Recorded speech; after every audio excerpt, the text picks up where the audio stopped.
Bonjour à tous et bienvenue dans ce podcast consacré aux accords Toltec.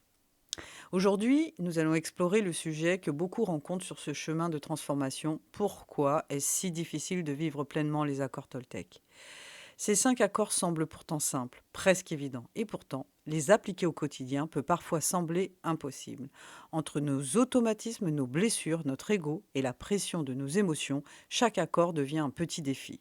Dans cet épisode, nous allons identifier ces défis, les comprendre et surtout découvrir des clés pour persévérer avec bienveillance.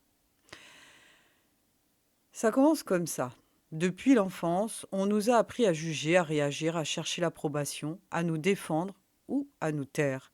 Ce sont des schémas, malheureusement profondément ancrés. Alors, quand on essaie de pratiquer une parole impeccable ou de ne pas faire de suppositions, notre cerveau agit souvent en pilote automatique.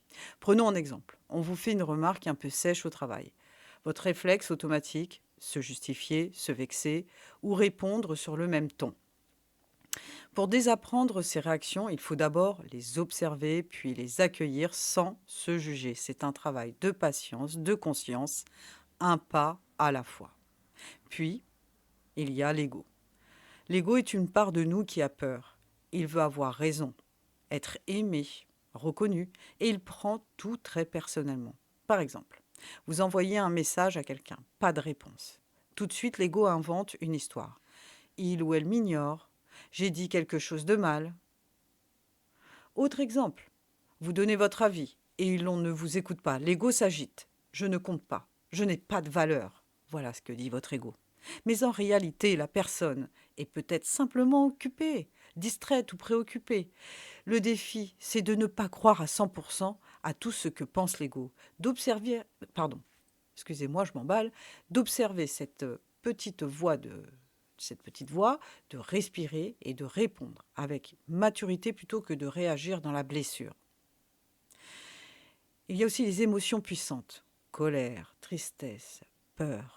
Même si vous avez lu tous les livres de développement personnel du monde, quand une émotion vous submerge, croyez-moi, vous oubliez tout.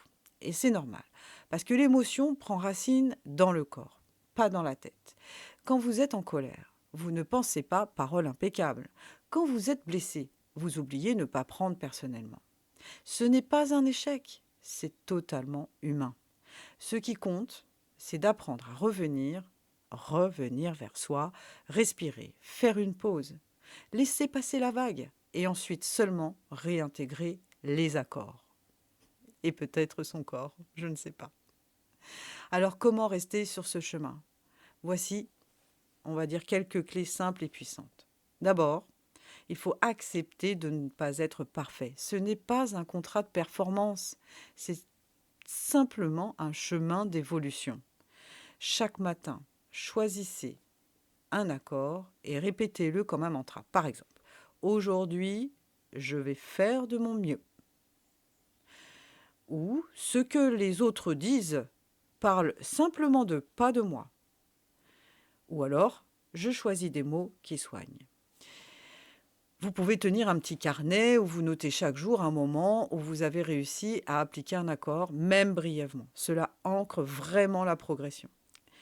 Et surtout, revenez à l'instant présent, encore et encore, car c'est là, ici, maintenant, que tout commence. Pour vraiment conclure de ce podcast, appliquer les accords Toltec, ce n'est pas un défi à réussir. C'est simplement une invitation à vivre autrement, plus consciemment.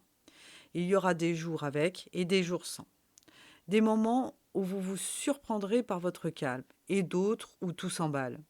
Ce n'est pas grave, ce qui compte c'est l'intention, la conscience, la douceur que vous vous offrez à vous-même. Chaque petit effort vers cette sagesse transforme votre monde intérieur, croyez-moi, et peu à peu votre vie tout entière. Voilà, merci vraiment beaucoup de m'avoir écouté aujourd'hui. Si cet épisode vous parle, n'hésitez pas à le partager ou à vous abonner, faire les deux par la suite. Et je vous dis à très bientôt et en attendant, prenez soin de vous. À bientôt.